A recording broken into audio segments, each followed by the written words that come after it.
우리 예배가 오순절에 드렸던 그 예배처럼 성령의 충만함을 받고 기쁨으로 돌아가는 저와 여러분이 다 될 수 있기를 주의 이름으로 축원을 드립니다. 참 피 흘리신 복음 성가 중에서도 제가 좋아하는 복음 성가 중에 하나입니다. 뭐 가사를 보면요, 참 피 흘리신 예수의 사랑 안에서 주님의 십자가 따라 생명을 바치겠느냐. 지금 오늘 본문과 연결이 됩니다. 생명을 바친다고 하는 것은 은혜 받아야 돼요. 성령의 충만함을 받아야 생명을 바칠 수 있다고 하는 것입니다. 이 순교의 신앙까지 갈 수 있다고 하는 것이에요. 복음의 불길 오른다. 다 같이 일어나가라. 영광의 주님의 나라 다 같이 참여하여라. 우리가 하나님의 나라를 참여한다고 하는 것은 뭐예요? 이제 예수를 믿고 하나님의 백성이 되는 것이에요. 그래서 이제 세상에 살고 있지만 세상 사람이 아니라 누구의 사람? 하나님의 사람이에요. 그래서 성경에 보면 너 하나님의 사람아 그러죠. 하나님의 사람으로 살아가는 거예요. 하나님 나라에 속한 사람으로 살아가는 것이 참 들려오는 구원의 큰 종소리에 복음을 전파하려면 희생을 각오하느냐. 복음 전파는 희생이 뒤따라요. 우리가 예수 믿고 은혜 받고 가만히 앉아있으면 아무런 핍박이 없어요. 그런데 복음을 전하려고 하면 핍박이 와요. 선교하려고 하면 핍박이 와요. 전도하려고 하면 핍박이 와요. 왜 그렇습니까? 빛과 어둠이 갈라지니까 그래요. 복음은 빛이에요. 세상은 어둠이에요. 빛이 어둠에 들어가면 어떻게 됩니까? 어둠은 물러가게 돼 있어요. 물러갈 때 그냥 물러갑니까? 그냥 물러가지 않아요. 그러니까 오랜 동안 전통 있는 신을 섬기던 사람들이 예수 믿기가 힘든 이유가 뭐냐? 이 또가리를 들고 있어요, 마귀가. 사단이. 그러니까 빛이 들어가면 이 어둠이 물러가야 되는데 이거 물러가지 않고 그냥 계속 어둠과 빛 사이에 공존한 다툼이 있고 싸움이 있어요. 그래서 이 빛이 완전히 장악되면은 어둠이 다 떠나는데 이 빛이 장악되지 않으면 어둠은 계속해서 내 속에서 공존한단 말이죠. 이 신앙생활 하면서도 역시 마찬가지입니다. 빛을 받았음에도 불구하고 우리 속에는 어둠이 있어요. 그래서 이 날마다 빛을 받아야 돼요. 예수의 생명의 빛을 받아야 어둠이 다 떠나게 되는 줄 믿습니다. 이것이거든요. 지금 복음의 불길은 바로 그 사실을 증거하는 거예요. 그러니까 복음을 전하면 핍박이 있어요. 증거하면 핍박이 있어요. 그래서 우리가 미얀마 땅에도 복음 전하니까 핍박이 있는 거예요. 가만히 있으면 핍박이 없다니까. 은혜 받고 가만히 있으면 핍박이 없어요. 그런데 그 신앙은 죽은 신앙이 되고 마는 것이죠. 우리가 갈릴리 바다를 보면은 위에서부터 물이 내려온단 말이죠. 그 헐몬산에서 눈이 녹아서, 그 헐몬산은 백년설이거든. 여름에도 눈이 있단 말이에요. 그 눈이 녹아서 내려오면서 갈릴리 바다를 거쳐서 이제 그 물이 사해 바다까지 갑니다. 그러니까 갈릴리 바다는 항상 물이 흐르니까 고기가 많아요. 뭐 베드로 고기부터 해서 각종 어류들이 다 서식합니다. 그런데 그 물이 흘러 어디까지 간다고요? 사해 바다까지 가요. 근데 사해는 딱 가서 물이 딱 멈춥니다. 멈추고 있으니까 그 바다가 어떻게 됐다고요? 죽은 바다가 됐어요. 그게 사해 바다 이렇게 얘기하잖아요. 우리 신앙도 역시 마찬가지예요. 내가 은혜를 받았어요. 성령 충만함을 받았어요. 이제 복음으로 살기로 결정을 했어요. 그 작정을 했어요. 그래서 이제 주님을 사모하는 마음으로 복음을 증거해야 이것이 살아있는 신앙이라는 거예요. 복음은 흘러야 되는 거예요. 가만히 멈추면 죽어요. 은혜 받고 가만히 내가 있으면 내 신앙은 죽고 만다고 하는 것이에요. 복음은 흐르는 것이에요. 성령의 불길은 자꾸 타올라야 돼요. 오순절날 보세요. 성령의 불길이 타오르니까 1세기 그리스도교를 다 세워나가는 거예요. 이 성령의 불을 받아야 복음이 전파돼요. 그래서 여기 외침이 무엇입니까? 성령의 불길, 성령불이야. 성령의 불길, 성령불이야. 온 천하 세계 만방에 퍼지자 성령의 불길. 이것이거든요. 성령 받아야, 성령 충만 받아야 온 세계에 복음이 전파되는 줄 믿습니다. 오늘도 말씀을 통해서 예수님께서 이제 십자가를 지러 가시는데 예루살렘 입성할 때 군중들이 얼마나 환호를 했습니까? 이스라엘 왕이 오신다. 그러면서 나귀 타고 입성하시는 예수님을 그렇게 환호해요. 종려나무 가지를 꺾어서 들고 우리 예수님 오신다. 호산나 호산나. 호산나는 무슨 뜻이라고요? 세이브 미 나를 구원하소서 나를 구원하소서. 그러면서 외쳤어요. 그러면서 예수님을 이스라엘 왕으로 그들은 환호했단 말이죠. 그런데 머지않아서 일주일도 안 가서 그들이 배반하잖아요. 예수님 그거 다 하셨거든요. 그렇게 그 외치는 환호 속에서 예루살렘을 입성을 합니다. 입성을 하시면서 오늘 말씀해 보니까 이제 이방인들이 먼저 등장이 됩니다. 자, 20절에 보니까 20절부터 23절까지 같이 읽습니다. 20절에서 23절 시작. 명절에 예배하러 올라온 사람 중에 헬라인 몇이 있는데 그들이 갈릴리 베세다 사람 빌립에게 가서 청하여 이르되 선생이여 우리가 예수를 배우고자 하나이다 하니 빌립이 안드레에게 가서 말하고 안드레와 빌립이 예수께 가서 여쭈니 예수께서 대답하여 이르시되 인자가 영광을 얻을 때가 왔도다. 인자가 무엇을 얻을 때가 왔도다? 영광을 얻을 때가 왔도다. 이게 핵심 포인트거든요. 그러면서 가장 유명한 오늘 본문이 등장합니다. 요한복음 12장 24절은 거의 다 함송하죠. 내가 진실로 진실로 시작. 내가 진실로 진실로 너에게 이르노니 하나의 밀알이 땅에 떨어져 죽지 아니하면 하나를 그대로 있고 죽으면 많은 열매를 맺느니라. 이 말씀은 예수님 직접 하신 말씀인데 너무 유명해서 뭐 거의 다 암송하는 말씀이잖아요. 그러니까 이 말씀의 배경을 보자고 하는 거예요. 우리 배경과 이 말씀의 뜻을 보자고 하는 거예요. 이 배경에 보니까 명절에 수많은 유대인들이 다 왔거든, 예루살렘에. 근데 거기 몇몇 헬라인이 있었단 말이죠. 헬라인이. 근데 헬라인이 누구 있느냐? 이 빌립. 이게 헬라 이름이거든요, 그 당시에. 빌립과 또 누가 있다고요? 안드레가 등장합니다. 예수님의 제자들. 이 사람들에게 헬라인들이 찾아갔어요. 자기 동족이니까. 미얀마도 여러 동족이 있잖아요. 친족이 있고 카렌족이 있고. 자기 동족은 잘 통해. 그러니까 우리가 샬롬 그리스도교에는 카렌족만 모여 있습니다. 한 동족이에요. 다 족속이 다 똑같아. 그러니까 이 헬라파 사람들이 가서 빌립이 자기 족속이니까 가까우니까 빌립한테 가서 먼저 얘기를 했어요. 그러니까 빌립은 또 누구에게 가서 얘기를 합니까? 나다나엘에게 가서 얘기해요. 그러니까 야 우리 같이 가자 같이 이러지 말고 안드레에게 얘기한단 말이죠. 그러니까 빌립과 안드레가 같이 누구를 찾아가요? 예수를 찾아가는 거예요. 예수를 찾아가서 저 헬라 사람들이 예수님 만나자고 그러는데요. 예수가 그 말 듣자마자 뭐라고 말씀하십니까? 인자가 영광을 받을 때가 왔도다 그래. 지금 유대인들은 다 예수를 죽이려고 그래요. 근데 헬라인들은요. 철학을 깊이 심취한 자들이에요. 그러니까 오늘날도 보면요. 신학에서 박사학위를 보면 철학 박사가 있고 신학 박사가 있습니다. 철학을 한 사람들이 또 신학을 하고 그래서 이제 철학이 그때 당시 헬라인은 아주 유명해요. 그러니까 예수 믿는 사람이 적었단 말이에요. 근데 그 사람들이 소문을 듣고 어디까지 왔어요? 예루살렘까지 왔단 말이에요. 그래서 예수를 만나보자는 거예요. 자, 빌립은 어떤 사람이었습니까? 빌립은 하나님의 은혜를 받고 사도행전 8장 26절 이하에 보면 이제 하나님께서 그 사역을 할 때 4장에서 나오죠. 빌립 사역이 아주 병자들을 많이 고치고 그래가지고 빌립 집사가 가는 곳마다 그냥 손을 얹으면 병자가 치유되고 그래서 이 사역이 왕성했어요. 근데 그때 하나님 명하십니다. 너 저 광야로 가라 그래. 광야는 사람이 아무도 없는 것이에요. 하나님 보세요. 이 사역이 얼마나 아름다운데요. 광야로 가라고요? 여기 광야 가서 어떻게 하라고요? 그래서 이제 가라고 하니까 이 빌립 집사 그냥 가라고 하는 대로 명령 따라 갑니다.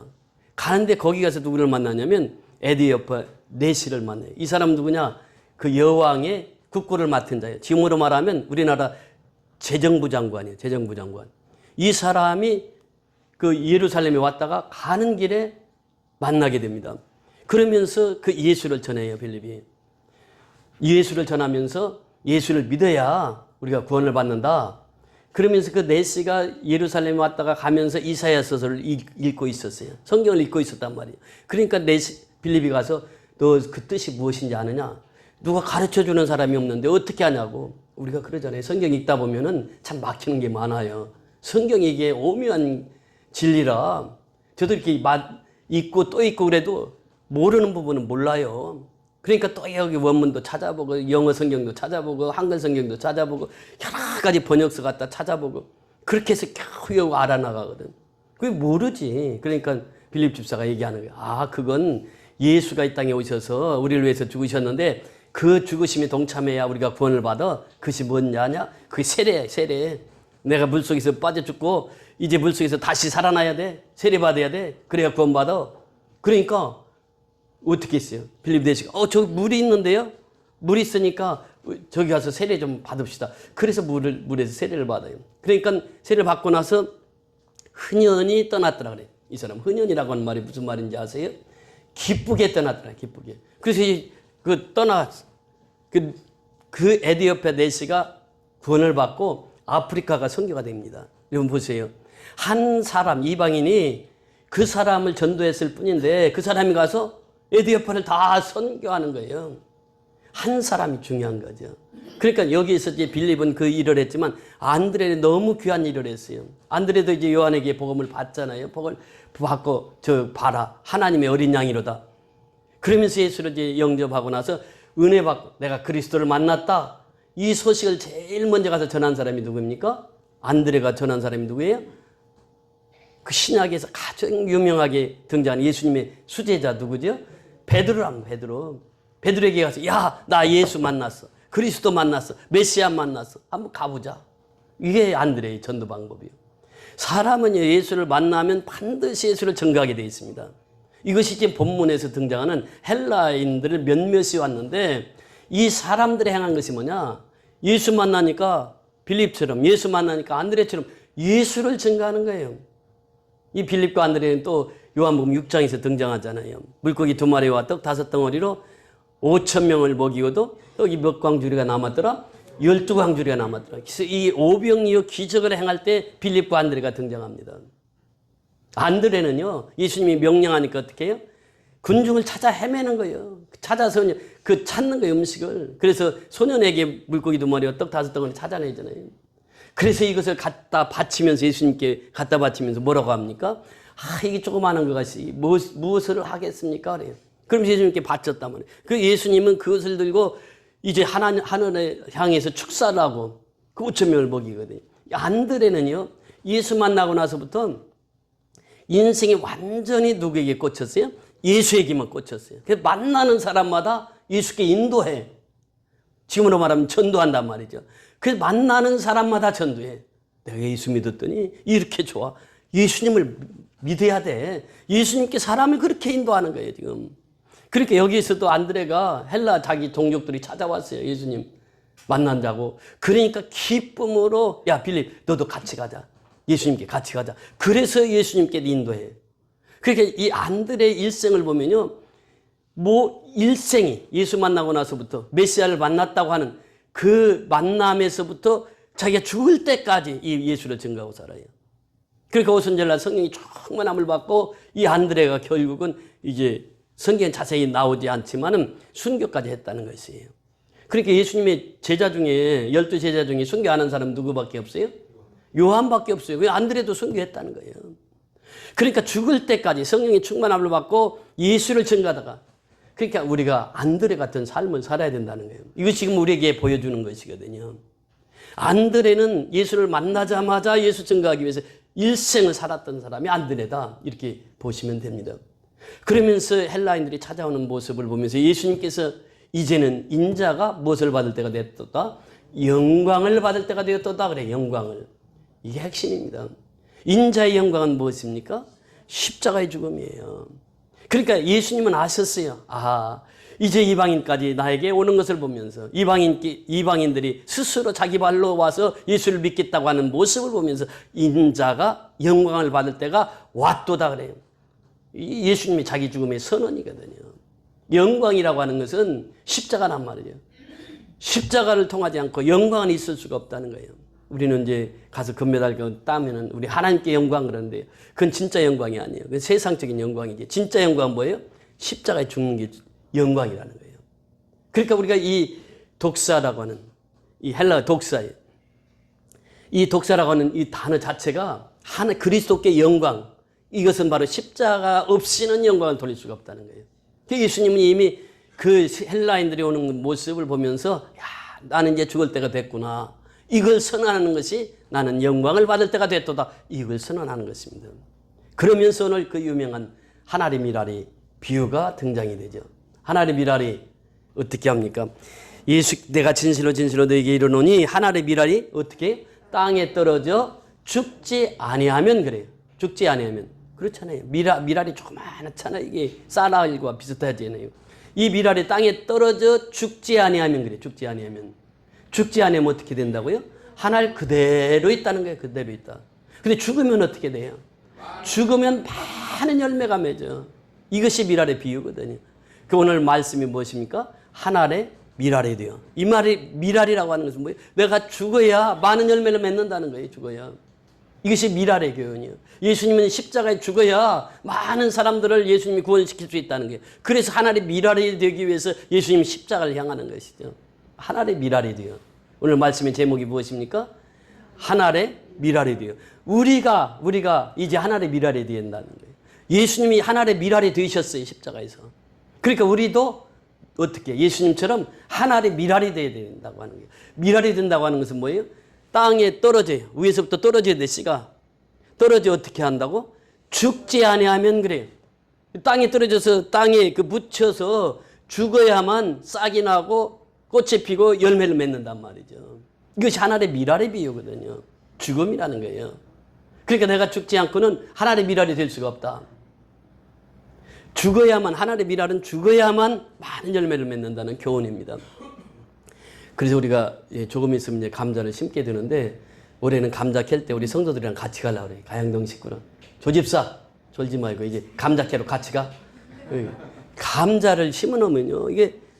이게 눈알 한 그러니까 아접이 한 눈 두 개만 붙여 놓으면은 이거 심어 놔요. 그러면 이거 감자만 멜 필요도 없어. 그냥 비닐로만 씌워 놓으면은 풀 그 속에서 다 자라다가 다 죽지. 캘 때 가면 돼, 캘 때. 감자 심고 감자 캐는 걸 보면, 이 감자 대가 실하게 나오거든요.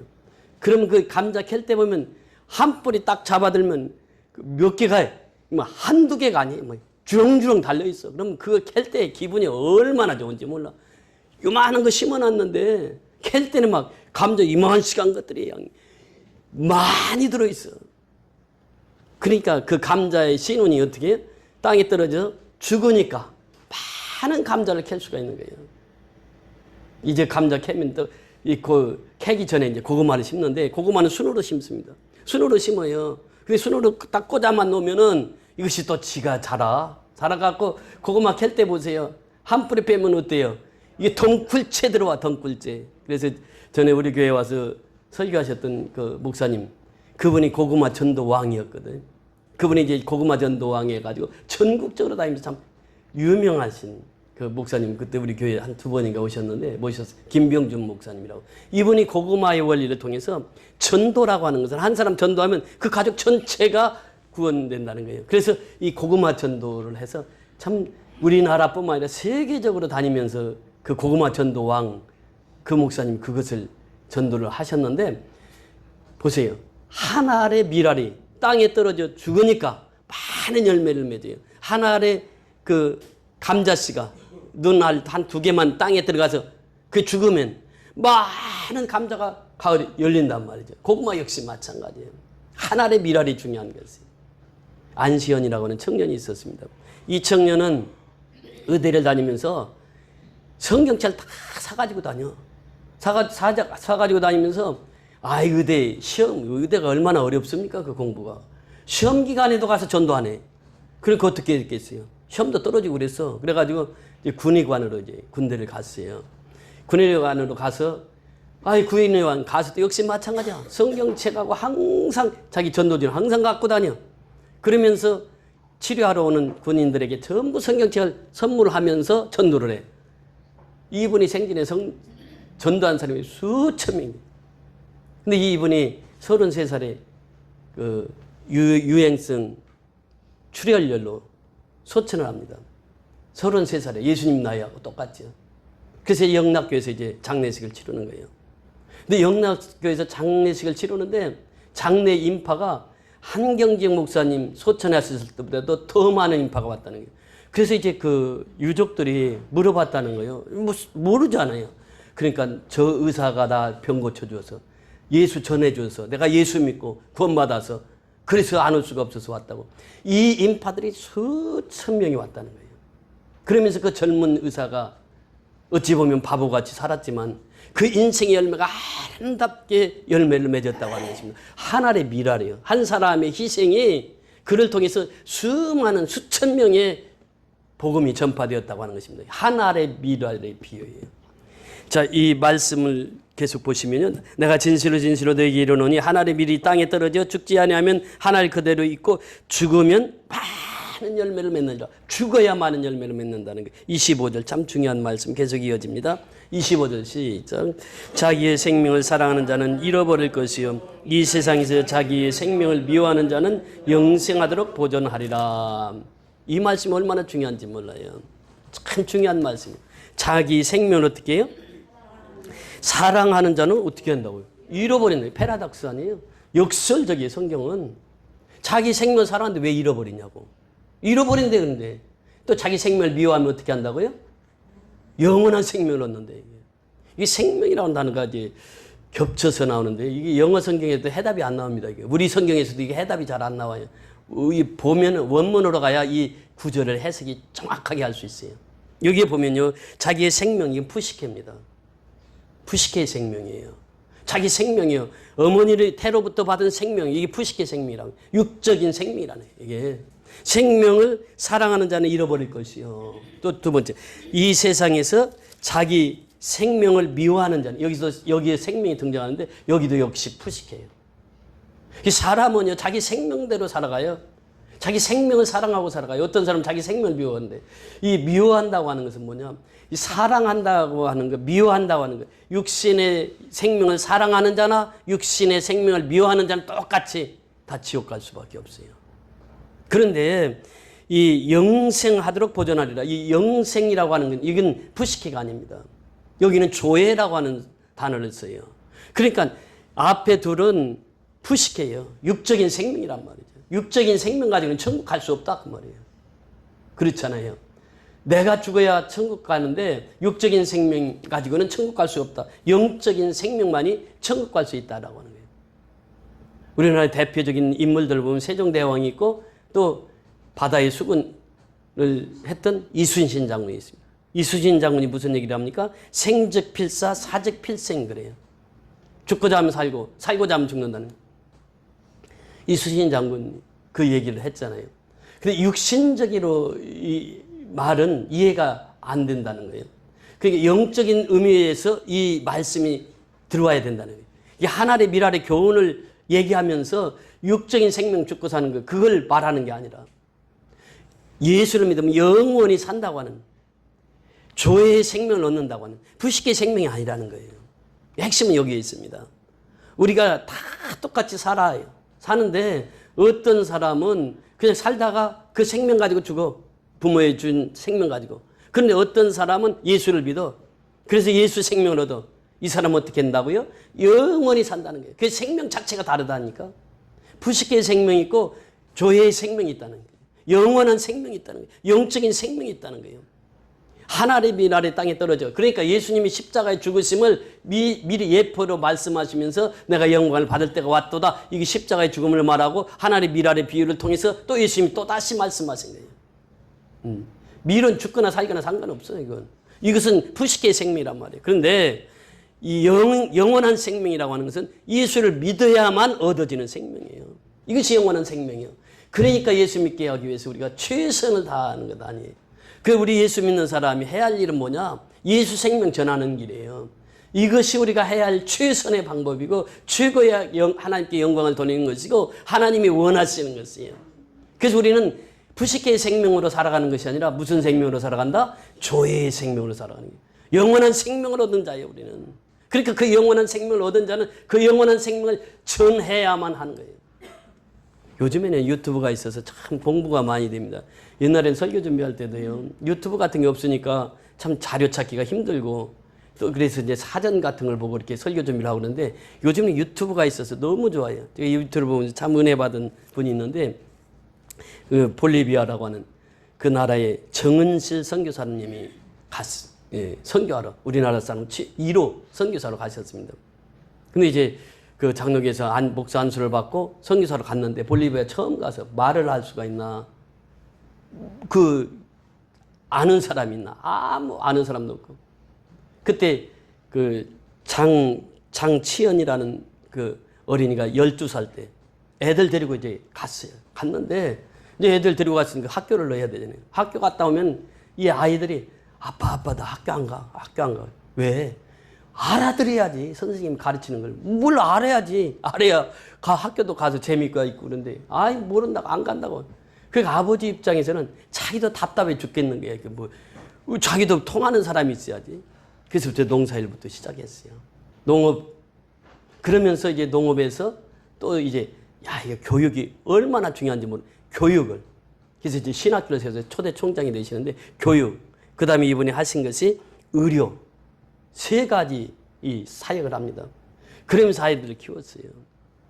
지금 나이가 88세가 되는데 얼마 전에 또 한국에 나오셔서 간증을 하셨더라고요. 그 간증을 쭉 들으면서 너무 은혜를 받았는데 그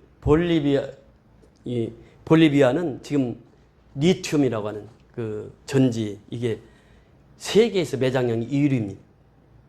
그리고 이제 한 거의 60%를 거기서 그 나라에서 나온다는 거예요. 근데 이 생활 빈도는 미얀마나 비슷한 1,300불인가 그래요. 국민소득이. 너무 못 살아요. 그런데 그 아들 장남이 장치현 목사님이신데 이분이 신학을 하고 또 의과대학을 졸업을 했어요. 그래서 의사가 됐어요. 의과 의사가. 그래서 이제 그 의과 의사 병원 크게 하고 그런데 그 5년 전인가요? 대선을 치르는데 대선에 출마를 했습니다. 인기도에서 1위 했어요. 그러니까 그분은 이제 볼리비아로 귀화를 했죠. 이 볼리비아인이에요. 그래서 이제 대통령 대선에 출마를 했는데, 여론에서는 1위였는데, 까보니까 3위. 그래서 이제 한번 낙선을 하고, 이번에 이제 2025년도에 대선이 치러지는데, 가장 유력한 후보가 이분입니다. 정치현 목사님이자 박사님, 의사. 이분이 이제 가장 유력한 후보로 떠오르고 있는데 이분이 캐치프레이를 걸을 때 뭘 얘기하냐면 우리는 제2의 한국이 돼야 됩니다. 한국 하면 모르는 나라가 없거든요. 지금. 전 세계가 한국 하면 모르는 나라가 없어. 나는 한국에서 태어났고 제2의 한국을 만들겠습니다. 그래서 많은 사람들이 그 표를 주는 거예요. 그래서 이분이 당선이 되면 한국과는 아주 밀접한 관계로 그렇게 이제 볼리비아가 서게 될 것입니다. 이 아버지 정은실이라는 한 사람이 선교사예요. 이 사람이 그곳에서 1세대가 농업과 또 교육과 의료 선교를 통해서 그 뿌리를 내렸을 때 그 아들이 지금 대선 후보 유력한 주자가 되어서 그 나라를 섬기게 되었단 말이죠. 한 사람이 중요한 것이에요.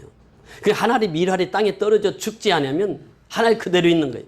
죽으면 많은 열매를 맺어요. 죽으면. 한 사람이 헌신이요. 우리가 지금 미얀마도 그렇잖아요. 지난주에는 따로 목사님과 함께 산행을 하면서 같이 맨발 걷기 하고 그 다음에 사우나 가서 또 저녁 식사까지 하다 보니까 한 6시간의 시간을 같이 가질 수 있었어요.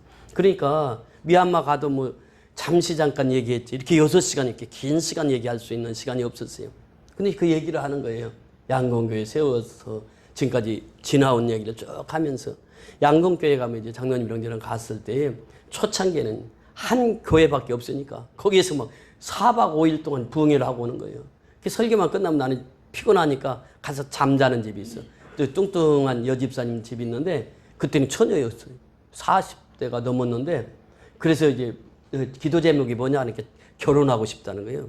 그래서 결혼하게 해달라고 기도를 했거든요. 근데 갈 때마다 그 집에서 자면은 내 머리맡에다가 다 모기향을 요 발 밑에도 또 머리 밑에 다 모기향을 펴줘. 그럼 나는 그냥 단잠을 자. 그랬던 집인데 결혼을 했어. 결혼해가지고 이제 남편이 있는데 남편하고 둘이 얼마나 열심히 봉사를 하는지 남편이 일하러 갔어요. 돈을 벌었어. 그날따라 이제 그 일이 많아가지고 저녁에 양곤에 도착하는데 10시경에 도착이 돼. 저녁에 9시만 되면 못 돌아다니게 돼. 양곤에. 근데 10시에 집을 찾아가는데 구태타군을 만난 거예요. 일당 받은 거 다 내놔. 그래서 일당을 다 뺏어갔어. 그래서 일당이 하나도 못 받고 그냥 다 뺏겨. 9시 이후로 넘어서면은 구태타군이 그냥 잡는 사람마다 다 트는 거예요. 그래서 그 나를 통역했던 그 모메오 목사님, 친구 목사님도 양곤 나갔다가 다 털리고 그래서 기도 부탁 왔더라고요. 지금 양곤 상태가 점점 그렇게 양곤뿐만 아니라 미얀마 전역이 이렇게 심하단 말이에요. 그 속에서 예배를 드려요. 이 경일녹화는 지금 한 달째 예배를 못 드리잖아요. 오늘 아침에 연락이 왔어요.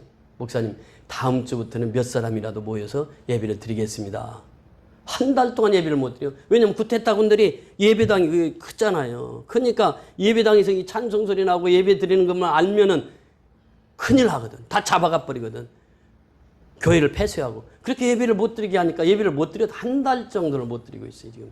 이 다음 주부터는 드린다고 연락이 왔는데 지금 미얀마 상태가 그렇습니다. 참 어렵고 힘들어요.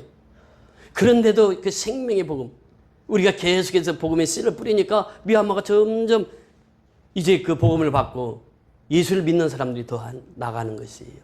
그래서 오늘 26절에 보면 또 그렇게 말씀하십니다. 26절 다 같이 읽습니다. 시작. 사람이 나를 섬기려면 나를 따르라. 나 있는 곳에 나를 섬기는 자도 거기 있으리니 사람이 나를 섬기면 내 아버지께서 그를 귀히 여기시리라. 자, 여기를 보세요. 사람이 나를 섬기려면 어떻게 하라고요? 나를 따르라. 누구를 따르라? 예수 따르라. 이것이 복음이에요, 복음. 아무든지 나를 따라오려거든 자기를 부인하고 날마다 제 십자가를 지고 나를 쫓을 것이니라. 마태복음 16장 24절에 그 말씀하시더니 따른다고 하는 것은 무엇입니까? 자기 부인이 첫 번째예요. 자기를 부인하라 그 말이에요. denied, self denied. 자신을 부인하라는 자신을. 이것이 예수님 따르는데 첫 번째 길이 자기를 부인하라고 하는 거예요. 자기를 부인하라. 내 육적으로 살지 말라 그 말이에요. 내 육적인 가족이 있고 내 육적인 모든 것이 갖춰져 있다 할지라도 영원히 살지 못하면 그 육적인 것은 그 관계는 완전히 다 깨트려지고 만다고 하는 영혼이 중요하다는 거예요. 자기를 부인하고 이게 첫 번째 스텝이에요. 예수 따르려면 자기를 부인해야 돼. 자기를 부인하고 날마다 제 십자가를 지고 어떻게 따를 것이냐. 십자가를 끌고 가는 것이 아니라 십자가를 어떻게 지고 가라고 하는 거예요. 요즘에 정치인들에게 투표 때가 되면 많이 오잖아요. 교회 오는 이유가 무엇입니까? 표 얻기 위해서. 그래서 그 사람들이 얘기하잖아요. 아, 교회는 뭐, 다 사업적으로 가는 거지 뭐. 예수 못 믿는 사람은 지금도 그렇게 알고 있어. 사업으로 오는 게 아니에요, 교회는. 십자가는 지고 가는 게, 지고 가는 거예요. 그렇잖아요. 십자가를 지고 누구를 따르라? 나를 따르라요. 그러니까 예수님께서 이 말씀을 하신 거예요, 지금. 십자가의 죽음을 앞두고 불과 며칠을 앞두고 예수님 말씀하세요. 나를 따르리. 자기를 부인하고 날마다 제 십자가를 지고 나를 따를 것이니라 그래. 그러면서 섬기는 자가 돼야 된다. 섬기는 자. 그렇잖아요. 루디 캐드릭이라는 선교사가 있습니다. 24살에 은혜를 받고 한국 선교로 오겠다고 왔어요. 와서 1년도 안 됐습니다. 그런데 그 당시에 급성 맹장염인가 그게. 그래서 그냥 소천했어요. 소천하기 전에 마지막 부모에게 편지를 띄웁니다. 참 이 나라는 좋은 나라입니다. 좋은 사람들이 모여 사는 곳입니다. 그러면서 편지를 쓰면서 내가 죽더라도 이 나라는 선교사가 필요하니까 선교사들이 왔으면 좋겠다고. 그리고 마지막 편지를 띄우고 소천했어요. 25살에 소천해. 1년 동안 선교했어요. 1년 동안. 1년 동안 의료 선교하고 와서 1년 동안 선교하다가 소천을 했습니다. 근데 그분이 마지막 남긴 편지를 통해서 거기에 있는 청년들이 일어나기 시작했어요. 그 청년들이 20명이 선교사로 자원을 합니다. 이 캐드릭 선교사의 편지를 받고 그 자원한 중에 6명이 한국에 와요. 한국에 와서 선교를 해요. 지금도 양화의 묘지에 가면은 제가 이제 가면 꼭 그분 묘비 앞에 가서는 꼭 기도를 하고 오는데 지금 양화진 가깝잖아요. 한 2km밖에 안 되는데 거기에 가면 지금도 묻혀 있어 그분이. 한 사람이 미랄이 됐어요. 자기는 1년밖에 한국 선교한 적이 없어. 그런데 그 묘비에 가면 뭐라고 써 있느냐 하면 내 생명이 천개가 있다고 하면 그것은 조선을 위해서 쓰겠습니다. 조선을 위해서 내 생명을 바치겠습니다. 내 생명이 1000개가 있다면 다 그 조선을 위해서 쓰겠다는 거예요. 캐드릭 선교사가 마지막 남기고 간 말이에요. 한 사람이 미랄이 되니까 한국교회가 이렇게 선교된 거예요. 한국교회가 이렇게 세계적인 교회가 될 수 있었던 것은 그러한 선교사들의 헌신이 있었단 말이에요. 그러한 선교사들의 섬김이 있었다고 하는 것이에요. 그러니까 한국교회가 지금 세계에 가장 강한 영적으로 이끌어가는 교회가 될 수 있었다라고 하는 거예요. 그렇습니다, 이게. 이번에 윤석열 대통령 석방을 보면서 52일 동안 구류되어 있었더라고요. 그런데 느헤미야가 이제 그 예루살렘 성전을 재건할 때에 그 성전 재건을 며칠 동안 했는지 아십니까? 52일 동안이요. 52일 동안 그 성전, 완전히 황폐된 성전을 다 재건하는데 52일 걸렸어요. 그래서 이번에 그 가서 감옥에 가서 무슨 일을 했는가 했더니 그렇게 주의하러 성경을 읽었더라고. 한 사람을 세우기 위한, 이건 하나님의 계획이 아니었나. 그 사람이 그 감옥에 가서 읽은 건 성경밖에 없어요. 그러니까 한 대통령이 감옥에 가서 모든 것을 경험하게 하는 거예요. 그래서 요셉이 그러죠. 요셉이 2년 동안 감옥에 가요. 근데 감옥에서 나올 때는 어떻게 나옵니까? 총리로 나오잖아.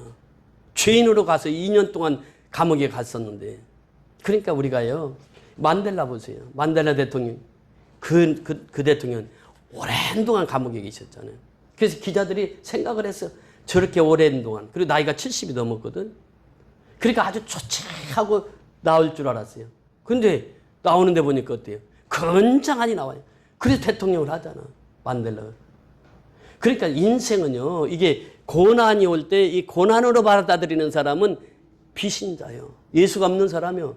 근데 고난이 오면 이 고난 때문에 하나님 반드시 큰 축복을 예비하고 계실 거야. 이게 뭐냐면 신앙이라, 신앙. 고난이 오면 그 고난을 고난으로 보지 않아요. 고난은 축복이라고 보는 거예요. 이게 신앙이라는 신앙. 그래서 한 사람이 죽으면 많은 사람이 사는 거예요. 한 알이 밀알이 땅에 떨어져 죽으면 많은 열매를 맺게 된다고 하는 것입니다. 그래서 오늘 말씀의 핵심은 바로 그거입니다. 내가 죽어야 돼. 내가 죽으면 나를 통해서 많은 열매가 맺는다고 하는 거예요. 우리가 이 말씀을 깊이 묵상하고 우리 하루하루의 삶이 내가 죽어야 산다.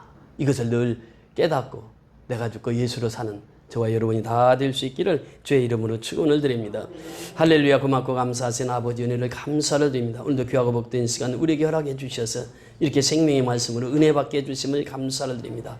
이제는 우리가 하나의 미랄이 되어서 하나님 예수님처럼 십자가에 못 박히고 예수의 생명 부활 생명으로 날마다 승리하며 살아갈 수 있도록 은혜 베풀어 주시옵소서. 우리가 이제 푸시케의 생명이 아니라 조예의 생명, 이제 육적인 생명이 아니라 영적인 생명을 얻었으니 이제 그 영적인 생명을 위해서 살아가는 복된 성도의 삶 되게 하여 주시옵소서. 주님께서 나를 위해서 십자가에 죽으시고 부활하시사 그 영원한 생명을 허락해 주셨사오니 그 영원한 생명을 누리며 살아가는 복된 성도의 삶 되게 축복하여 주시옵소서. 예수 그리스도 이름으로 감사하고 축복하며 기도드리옵나이다. 아멘.